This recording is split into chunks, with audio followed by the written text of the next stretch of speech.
Mark Tedeschis, thanks so much for your time. And thank you for sharing your vision here. Thank you. How long have you been into photography and what got you into it? I've been really interested in photography in a serious way for since about 1988, so what's that, about 20-something years. But when I look back, I think that even as an adolescent, I was really interested in it. I wasn't as focused as I am now, or have been for the last few years, but when I look back at my photography that I was doing when I was travelling in my early 20s, I was photographing different things to what everyone else was photographing. Like what? Well, people would travel through Europe and photograph the sights. When I look back at my photographs, I was photographing the people looking at the sights. And through the years, I think the most common thread is photographing people. I do a lot of portraiture, a lot of street photography. When you are travelling far and wide, what was it about people that you thought could capture and tell a story about that place? Look, I just find people fascinating, and when I look at people, I feel as though I want to depict them, to depict their essence, and somehow by watching people and by photographing them, I can come to understand them more. So it's a very strange sensation that when I want to take somebody's photograph, I want to try and almost make myself invisible so that they're not aware of me and I can capture them in a fairly unguarded moment. I suppose that's what I like about street photography, because you can try and become unnoticed. Given your day job as Senior Crown Prosecutor in New South Wales, you've dealt with the length and breadth and depth of humanity. How do you think that's informed what and how and who you see through the lens, through your photography? Look, I don't think that it's so much that my legal work has informed my photography, or even vice versa. I think it's more that photography uses a completely different side of my brain, and it enables me to use my creative instincts. And I find that... You saying the law isn't?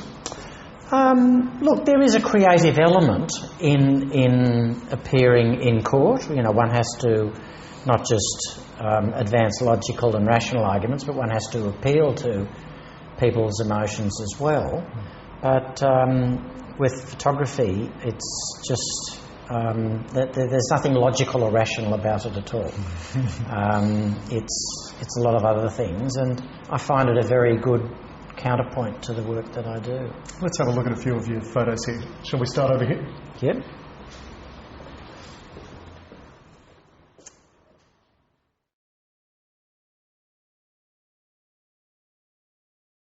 So this one looks like somewhere gloomy in Europe somewhere. It's actually in the Blue Mountains. I take back gloomy. Okay. Look, the whole exhibition is about light, yeah, and about the use of light and about the emotional effect of light. It started off that way when I started this project about a year ago, but it's evolved in recent times to be a little bit more than that, and there are quite a few of the photographs that I think now have a metaphorical or allegorical element. So I think that each of them displays a different aspect of light. But this one, for instance, to me, it's called Hemmed In, and it exemplifies how sometimes we're kind of, we can't turn left, we can't turn right, we can only go in one direction. We've got big walls kind of forcing us to go in one direction.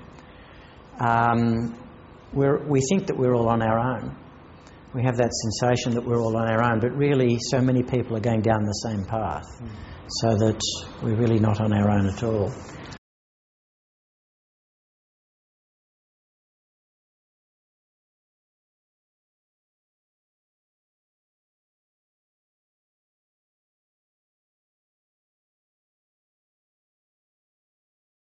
It's called Colliding Galaxies, and to me the young boy inside the bubble reaching out, and his hand happens to coincide with the light coming through the bubble, and then the light on the water and the light in the background. It all works in terms of the light.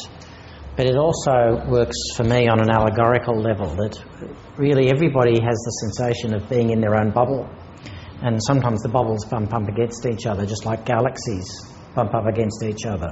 And when galaxies collide, there are terrible cataclysmic events. And sometimes when the bubbles of people collide with each other, you get a lot of explosive moments. And to me, this image just characterises the sensation that we're in a bubble. Each of us is in a bubble, but in reality, of course, we're not. We're all in the one big bubble. I find it does change me when I have my camera at hand. I get a sense of anticipation, a sense of excitement when I see something that I want to photograph. At times it can become almost painful.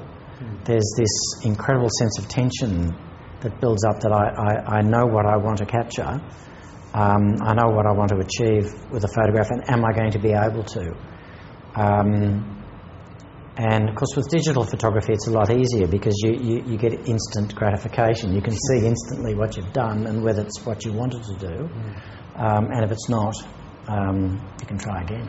Yeah. So, and you don't always get that chance in life, do you? no, you don't. Even in photography you don't. No. Often the moment is gone. Yeah.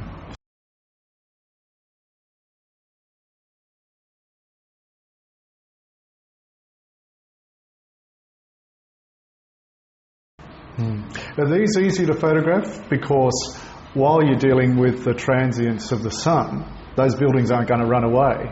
Is the moment likely to last longer as opposed to trying to photograph people? Yes, indeed. And you'd be more likely to be able to come back on another day if the conditions weren't quite right. So it is easier in a sense than photographing people. With people, yes, the moment can disappear, never ever to happen again. Yeah, it's one of the things about photography, isn't it? There's that wonderful old Latin saying about life is short, art long, and yet with photography, it not only celebrates the fact life is short, so is the moment to capture the art. How much of a challenge, how much of a joy of photography is that? Look, I think that what I've found over the years is that I get confronted by serendipitous moments, and you can't go looking for them. They happen in front of you, but you've got to be open to them. And when you see them, they're a gift to be photographed. But you can't recreate the same serendipitous moment. But there will be other moments that you come across in the future. So you just have to try and have the right frame of mind to be open to those things.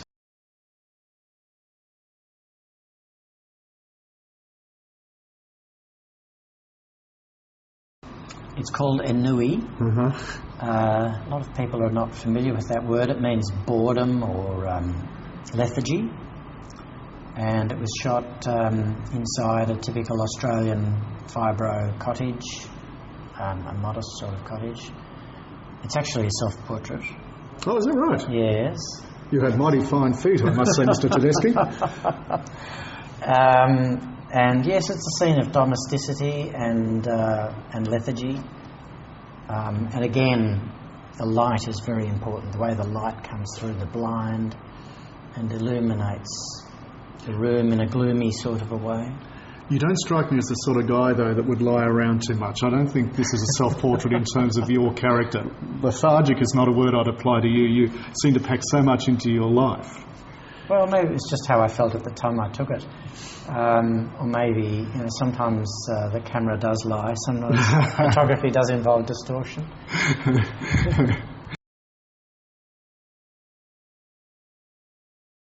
In the course of the last 20 years, I've probably had maybe half a dozen occasions when I've captured serendipitous moments that show an essential quality of people that I think only photography could capture.